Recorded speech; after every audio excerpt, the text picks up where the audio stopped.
3 P's हे महत्त्वाचे असतात, प्लॅनिंग, प्रेग्नन्सी आणि पॅरेंटहूड.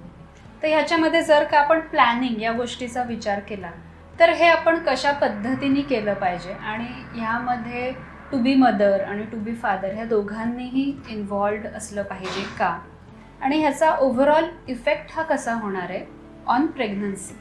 येस. सो आपण ऐकलेलं आहे की शुद्ध बीजापोटी फळे रसाळ गोमटी. तर लिटरल आहे त्याच्यामध्ये की एखादं झाड वाढण्यासाठी जसं त्या बीजाला पाणी पुरवावं लागतं, त्याला चांगली जमीन मिळावी लागते, त्याला पाणी घालावं लागतं, ह्या सगळ्या गोष्टी जसं नर्चरिंगसाठी इम्पॉर्टंट असतात तसं शुद्ध बीज निर्मिती हे एका बेस आहे तो बेसिकली. आणि ती शुद्ध बीज हे काय फक्त आईचं नसतं, it's a union of the male and the female chromosomes. Okay. तर त्याच्यामुळे ते जे काही आहे ते दोघांना फॉलो करणं गरजेचं असतं.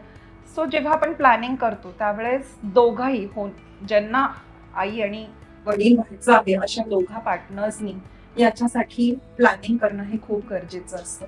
सो वी ऑलवेज से की pregnancy should be bye choice and not a random thing. It should be bye appointment and it should not be something which has just happened.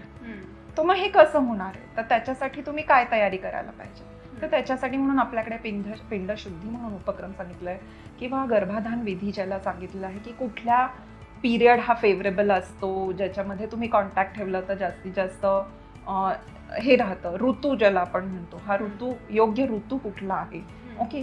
त्याच्यानंतर एक 3 ते 4 महिने तरी कमीत कमी एक पर्टिक्युलर प्रकारचा डाएट आपण फॉलो करणं अपेक्षित आहे, ज्याच्यामध्ये ॲसिडिक लेवल्स हे न्यूट्रलाइज होतील अशा पद्धतीचा आहार असला पाहिजे.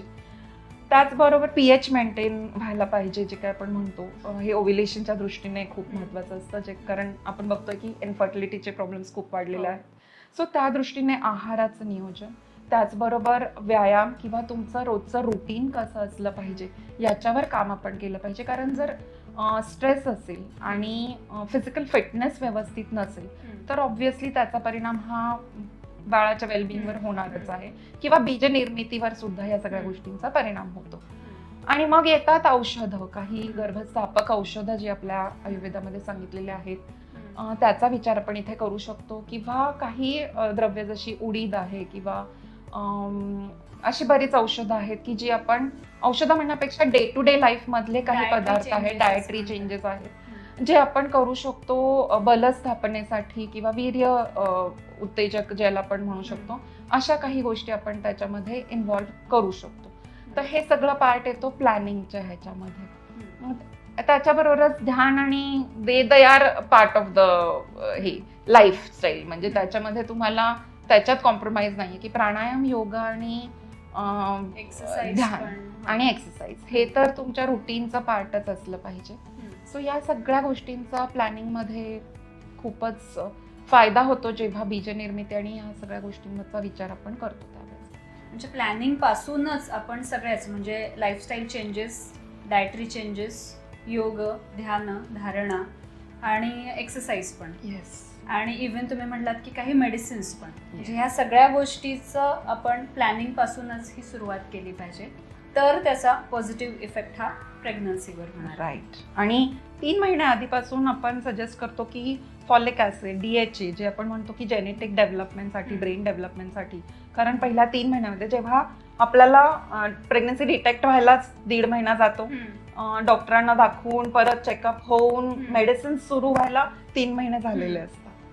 And those 3 months are the time when you need the folic acid, you need the DHA.